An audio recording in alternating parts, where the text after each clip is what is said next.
silver. I didn't get to answer many questions at the press conference. A question to Mr. Silva. They were always very big fans of Speed Racer. I mean, if you think about what they did with The Matrix, they completely revolutionized that genre. To have two great minds working all the time, very, very happy to be a part of it. Well, I'm just saying, I think I could do more for this movie, you know. Maybe press tours, you know, of eyes on the set. Yeah, well, I'm working on this right now. I'm looking at the scene we're shooting today. Can you just do something else? Just, you know, you're a kid, you know, watch TV, go on your trailer, learn your lines. Just, you know, we're doing great here. We're making a big movie, big visual effects movie. A lot of actors, stars, big directors, you know, we're making a big movie. You know, just do what you got to do and just kind of go over there somewhere. See you later.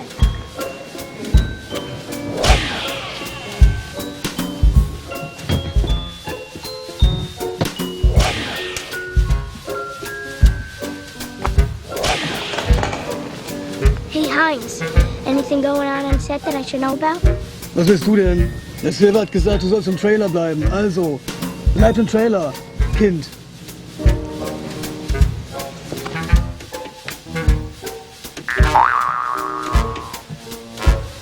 8 divided by 2.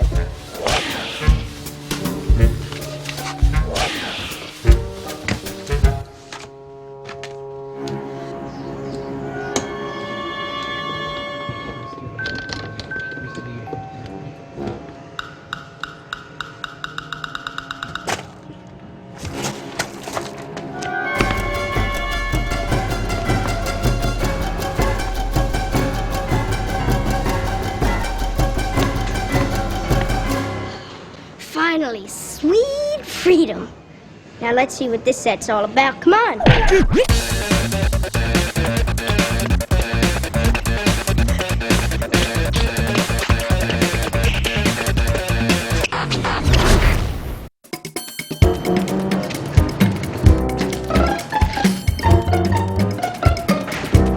Whoa there, young fella.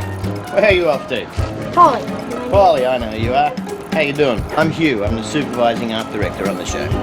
This is Stefan, one of our other art directors. Nice to meet you. And this is our prop shop. Want to have a look around? Oh, I'd love to. Well, this is our little assembly line for all the cockpits for the race cars. We've had to draw them, design them, and manufacture them. So we made about 10 of these. Here, have a look. Oh. That's a Mark 6, yeah. Can I jump in it? Sure. Oh. Don't worry. This is a frame for the Mark 6 T180. Ah. And it's called T180 because the wheels can spin around T180 degrees. You know, Snake Oiler is one of the team leaders as well. And we've got for his car, we've got a really nice snake. Where do you come up with all these ideas? It's Delilah's car. This is very cool. So each car has its own personality, just like the driver. Exactly.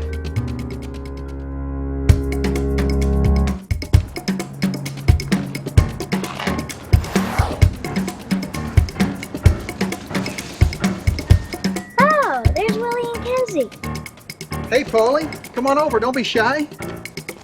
I was hoping maybe you could answer some questions for us. Sure, be glad to. At 2, right now, Kenzie, how strong is he? Kenzie's probably right now as strong as a 7-year-old boy, but he has a grip that's unbelievable, just like Willie. He could hang from a branch for 20 minutes with no problem. An adult chimpanzee can pull 800 to 1,200 pounds with one arm. When are they fully adult? Usually about 12 years of age. Okay. And at that point, a male will be anywhere from 150 to 200 pounds. Females usually about 100 to 125. Word around the street is that Kenzie can do a high five now. Go. Oh, give him one. Go. Good. Go. Good. Visita mi Good boy. canal. We're still working on it. Here's the Racer family kitchen. Here's the Racer family living room. Many good nights sitting by the fireplace, having some hot cocoa, marshmallows. There we go. Ah, numero uno. First place, first place, first place. It just goes on. The number 1 is everywhere in this house. This is a great design, I think, for a trophy. What is it? Of course, the Grand Prix. This, it's the world's largest collection of Hot Wheels.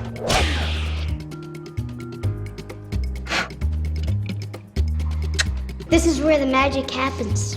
First Pops designs the cars up on the loft. Then we come down here and we build the cars. Top to bottom. There we go. Ah, you got your good old hand-tooled exhaust manifolds. These U-joints, patented by RACER Motors. You won't see these guys anywhere else. This guy I can't show you. Well, is anybody around? No, can't show you. But no, you can see. No, Pops would kill me.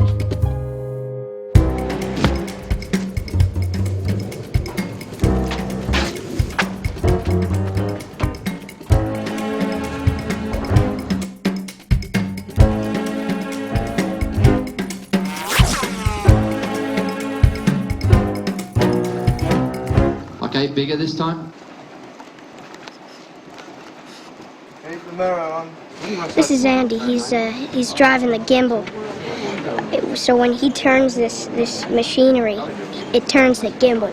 How fast are you going? About just almost 100, I can see. Yeah, around 70 to 100 miles an hour.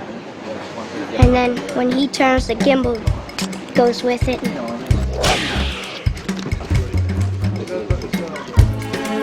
How you doing? Oh, how you doing, Paul? We just got off the gimbal, and so how is the gimbal? Wow, well, it looked pretty fun. Yeah, no, it's fun. It's like a roller coaster. I like the whole gloves and the hat. Yeah, the gloves and the hat, and it's really hot, and you're sweating. Yep. All right, buddy. I'll talk to you soon.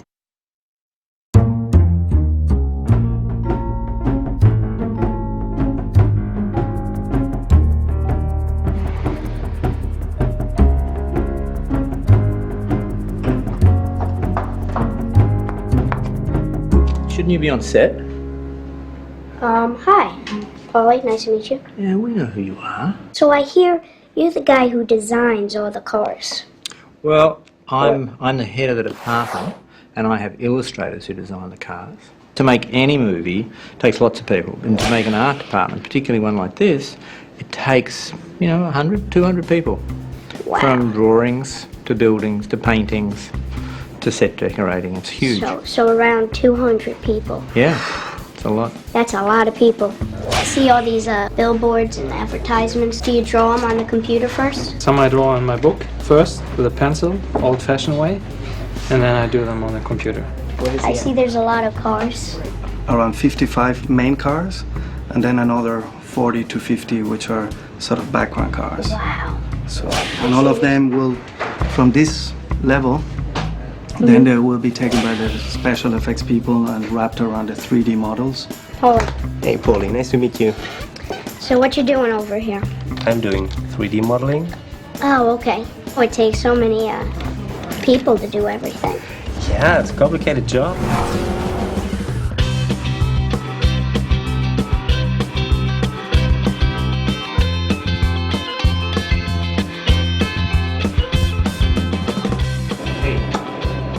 Doing? Aren't you supposed to be in your trailer? So, how does everything work? We started a year ago. Larry and Andy worked with some great artists in the art department, and they began just coming up with the basic shapes and things like that. And at the same time, we were experimenting with crazy motion and stunts. At some point, we start working together, and Larry and Andy look at it, and they sort of they're very specific, and they're like, I like this line, and I like the way that wheel fits there, and I want the engine to be that, big, and I like the snake, and I like the big dragon, and, and then they would slap them on cars. So, how do you make everything look real? Well, the first step would be you just basically take a look at a lot of reference. You just watch a lot of races. You try to take that kind of movement, the kind of intensity, and to translate that to the 3D world.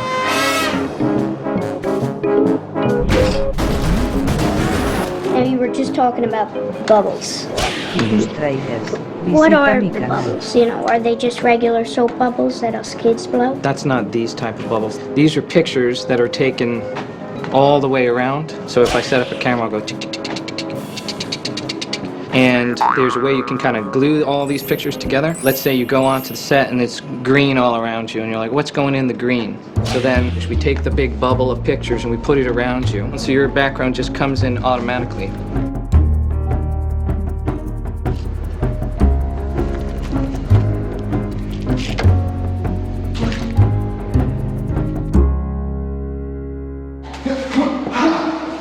So, what do they have to do here? Is Rain... Well, Rain plays hizo, and he's in a fight with some of the bad guys. So he's going to do some aikido, hapkido, and karate.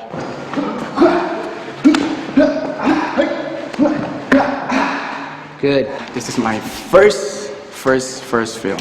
Wow. Action film. But you No. dance, right? Both of them. Okay, ready? Okay. Oh, no, that's all you. Phil! Yes! Show this kid something about stunt work. Come on.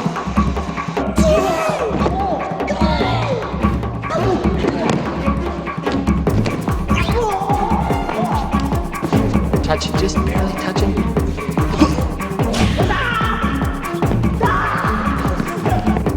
That was pretty much your wire training, so we're gonna go to lunch, I think. Wait. See ya, Polly. See you later. Listen, we don't work at lunchtime because we are This is not cool. Please, please, please.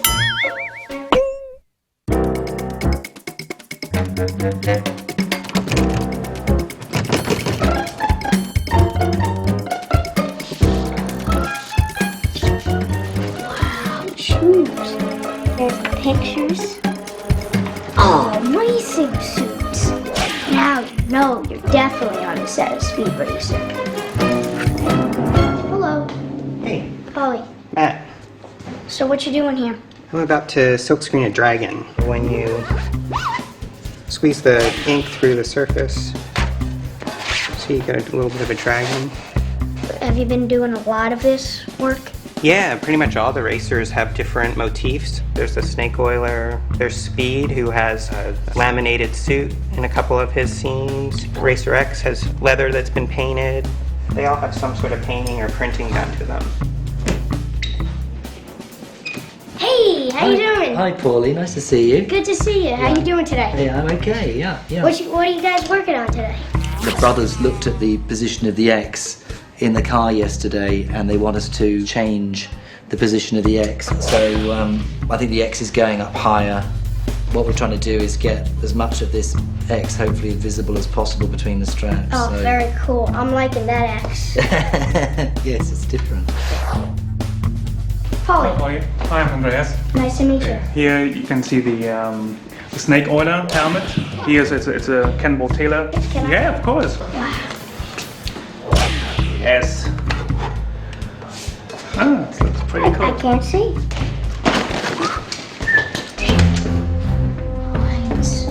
Hi, Polly. Zurück in den Trailer.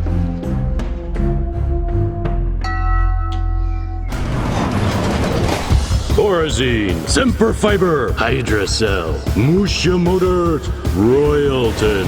The giants of motorsport battling for supremacy on the track before our eyes. The drivers of the legendary teams are enshrined in racing's pantheon. But what about the cars? These vehicles are legends in their own right. They push the limits of technology and human ingenuity beyond our wildest imaginations. Drivers depend on their machines more than ever, traversing a dangerous line between glory and disgrace. Now, we take you under the hoods of the metallic warriors of the World Racing League and discover what makes them supercharged. Flashback to the earliest days of the horseless carriage. Men and women holed up in barns and warehouses, custom crafting the largest, toughest hunks of metal they could manage. These monsters met on rugged dirt tracks for the original derby races. Dust-choked, adrenaline-soaked affairs that separated men from mice. Need more power? Just add a cylinder! But as time progressed, grit gave way to pavement, gasoline to power cells, and danger to the omnipresent quick-save device. Technology reigned supreme, car design and entertainment combined into the ultimate advance with the development of the T180 wheelbase and axle. And after that, all bets were off. But what sets the legends of today's tracks apart? Let's take a look.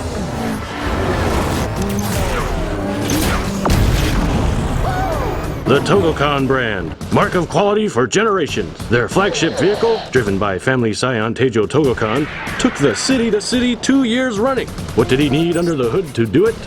First up, buried deep in the block, a secret weapon, Togokan's proprietary thermionic reciprocator. And underneath her smooth outer shell lies a fire-breathing dragon of an engine, the TM971. This beast growls out 567 dyne centimeters of torque for an unheard of 29 bars of mean effective pressure. With that kind of muscle, how does Togokan keep the wheelbase from disintegrating? With a single forged bromium hydrate wishbone, that's how. And how does the car release the pent-up hurricane within? A modified King & Rin reverse helix exhaust port. Togokan is famous for precision engineering and exacting road tests. It's no wonder the company brands its rides with a fire-breathing dragon. This baby can cook. Écran établissement, or E-square. A benchmark of refinement and sophistication on the track since the first Grand Prix. But don't break out the fine china yet, folks, because their top dog, Grey Ghost, is coming at you in a veritable tank of a ride. The Ghost car is chock-a-block with high-tech features, but none are greater than her state-of-the-art pulse detonation engine, the first of its kind on the road. But if the Ghost has anything to do with it, this unit will power his 26-cylinder Karasu Goi hot block straight into the record books. Look at the curves on that baby. Grey Ghost also rolls on LEF twice-folded amber axles with Fibertronic Cyberg bearings. And in the rear, the world's first negative displacement undercharger turns everyday oxygen into liquid fire. The stress skin brushed metal paint job keeps the car camouflaged until it's too late. The Grey Ghost has already passed you by. Next stop, the winner's circle.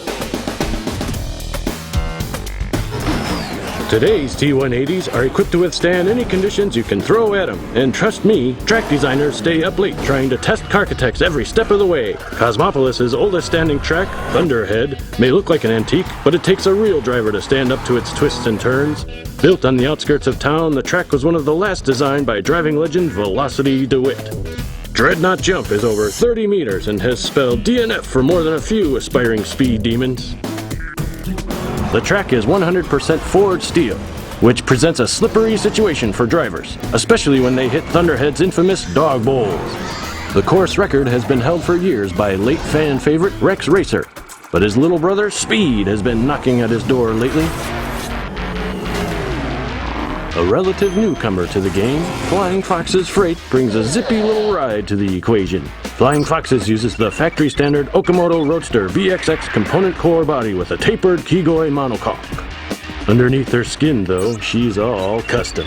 Let's start with Flying Fox's jump jacks. With over 75 patented components, these reverse helix decompensators offer up twice the vertical thrust of a classic no-sock jack. And what rally car would be complete without a rogue's gallery of assistive modifications? Flying Foxes uses a telescoping carbon fiber Christmas tree chop bit with a reticulating U-joint. Ouch! And the unique paint job has a way of catching opposing drivers' eyes. But beware. What would racing be without characters? While some gun for glory day in, day out, many teams are content to play their part in the pack. Spoilers, background players, draft funnelers, and elbow men. They may not bring home the gold, but they certainly add color to the circuit. Razorback Industries brings us perennial also-ran Pitter-Pat, but they get an A for effort for this porcine beauty. Pitter-Pat can be seen day in, day out at Thunderhead, toiling for a spot in the standings. The company might be pros when it comes to removing unsightly hair growth, but don't count on this piggy-wiggy to shave any seconds off the scoreboard. She's factory standard, stem to stern. Oh well, there's always action figures and toy cars, Pat. And speaking of toy cars, what's perennial contender Nitro doing in a jacked up Mutafed with dual decompensators? His sponsor, Ekpyrosis, has done their best to gussy this beast up as a fire-breathing monster, and she cuts a terrifying figure for the kids. But what can this car do when the rubber hits the road? Nitro phones it in with a retracting master cylinder and stress skin caliper pistons. Ekpyrosis must be living in a parallel universe if they think they'll ever see their driver on the podium. One of the more exotic tracks on the circuit these days is the incredible Fuji Helexicon, built into an archipelago in the West Seas with features as diverse as a volcano, a coral reef, and an overhanging granite cliff. The race departs from Fuji's capital, Mana City, rather leisurely, but if a driver doesn't get up enough speed, they'll find themselves belly up in the first turn of the fearsome Corkscrew Pass. And keep that pedal to the metal, friend, because Fuji's track boasts inclines of 90 degrees and more. Couple that with 2 fearsome jumps and you've got one of the most challenging tracks out there. Boy, does this one separate the champions from the wannabe. Next up, Turbine Pioneers Hydrocell and their premier driver, the colorful Snake Oiler. Snake's ride combines a sense of entertainment with the lethal cunning of a cobra. What's this in the trunk? Is it a Venom drive shaft, as Snake claims? Or a good old-fashioned Genesis 420 oil slickerator masquerading as an engine part? And there's no disguising this medieval contraption. The Snake-a-Pult flings Oiler's deadly pets into unassuming competitors' cockpits with serpentine accuracy. Don't let the sinister yellow-eyed headlights fool you, folks. This car is no toy. Rolling shroud intakes, articulated python grip tires, nanometric valve springs, and a shuttable snake scale wrap make Hydrocell a perennial player in any race. Semper Fiber made its name in cutting-edge digestive aids. Their motto, first in, last out, has won over consumers of all ages. But their army of drivers has failed to post a single W in the standings. Could it be the plain Jane cars they supply their soldiers with? Underneath the camouflage exterior is a standard Kawarimono chassis. Boring! And what's this? Uh-oh. I think Semper Fi has installed an articulating scissorator. And this titanium chopper ain't for hedge clipping, folks. And under the hood, another illegal mod, a Bobe R124 plasma cannon, or goo gun in technical terms. It all leads this narrator to believe that perhaps Semper Fiber isn't in it to win it. 45 straight DNFs for the SF crew tell the story better. This army is nothing but cutthroats, jackals, and thugs. Look out! And while we're on the topic of armies, Team Thorazine brings us a ride that harkens back to a different time, when marauding raiders terrorize simple folk in the name of their mountain gods. Their latest creation combines cutting-edge technologies with offensive and defensive systems more suited to a Viking longship than a rally car. The deck of the car is constructed of Danish elm, whalebone, and wrought iron. And if you happen to get too close to these drivers, look out! These glorium-infused gladiatrix maces will rip through your undercarriage in a flash, leaving you stranded in the desert as Thorazine strives for Valhalla! A throwback to days of old, there's no technical name for Thorazine's beehive thrower. More than a few drivers have scoffed at the device, only to return to the pit stung by defeat. And stashed beneath the vessel, the Hammer of the Gods. If their drivers can manage to get above you, it'll take a lot more than prayer to Odin to get you to the finish line. Behold Thorazine! No track is more majestic or feared than the granddaddy of them all, the legendary Grand Prix Coliseum in downtown Cosmopolis. The track is tweaked every year to keep ahead of evolving technologies, and it shows. Ask 2-time Grand Prix winner and 3-time world champion Jack Cannonball Taylor how easy it was to win the race once, let alone twice. The track uses advanced resin to support the cars in near impossible positions, one which this narrator could have scarcely imagined even a few years ago. Even roller coasters don't thrill this hard, folks. This is a whole other ball game. But that's what fans of the WRL have come to expect from their drivers. Little is officially known about Racer X, but when the masked vigilante recently modified his classic Shooting Star Roadster for a T180 competition, our crew reverse-engineered the car for an exclusive analysis. Here's what we found. Racer X drives a car unlike any other, probably built in conjunction with the tight-lipped CIB and his companion, the brilliant chemist and theoretical physicist Minx. The Shooting Star employs a next-gen Godelian survival cell grafted to an N-Cooler DX porting sequencer. Oh my! And where opponents go for bulk, Racer X prefers a stripped-down approach. Every part down to the lug screws is composite core, light as a feather. And forget cumbersome mufflers, this baby is loud and proud. The Dragster Drive computer doesn't waste time regulating and distributing, it just pushes the Apache block to an MPS unachievable in a heavier ride. The interoptic analysis metering puts the wheels in direct contact with an optimized fuel cell multiplexer. Or at least that's what we think it is. Royalton Industries, titan of the sport and creator of some of the most revolutionary automotive concepts since the wheel. Their crown jewel, the most technologically advanced car ever built, the fearsome GRX. Royalton has designed this sinister beauty from the ground up. And it all begins with the Royalton Industries interpositive transponder. Cast of materials mined from the lunar surface, the longitudinally mounted transponder renders positive displacement superchargers obsolete. The wheel wells feature a totally redesigned joint system you'd be better off calling T360. Jiangxi exhaust billows independently recycle excess thermal energy, which, when combined with 24 ground effect channels carved into a single forged body system, puts a car on the road that might be better suited for space travel. Welcome to the engine of the future! Nothing could be further from the silicon precision of the GRX than a car built entirely by hand, by a carchitect and team synonymous with independence. That's Pops Racer and his family unit, Racer Motors, and their staple thoroughbred, the Mach 5. The Mach's curvilinear body is legendary in racing circles, at once a classic and a form of the future. His jump jacks are controlled with independent exothermic gearing linked to a system of buttons on the steering wheel. These servos also control the car's defensive features, like a reticulating jousting dish for unsavory chop saws. Titanium saw blades mounted beneath the car's trident broom buzz through anything in the Mach's way. And bulletproof hydrodynamic cockpit glass is accessible in case of rough weather or rough competition. Grind-lock tire crampons enable the car to climb inclines of up to 110 degrees. The whole package is a classic, folks. Who needs computers when every camshaft and load-bearing element is hand-tooled, custom-molded and slathered in wholesome goodness? The Mach 5 is an icon, tearing up the road and destined for greatness.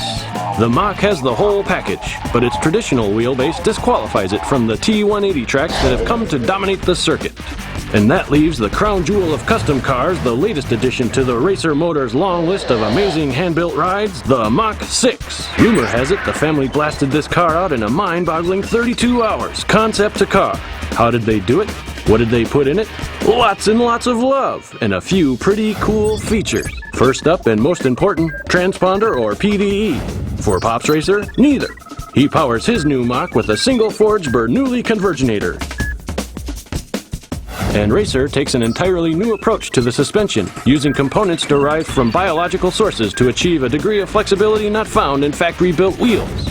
Racer's jacks may look standard, but these babies use case-hardened dampeners to push young Racer up, up, up, and over the competition. The whole package sits atop a hand-welded nitronium cage with octavalve fasteners and an outer shell reinforced with submolecular metallitizers. Hey there, Speed, what you waiting for? Go, go, go! What builds a winner in the WRL?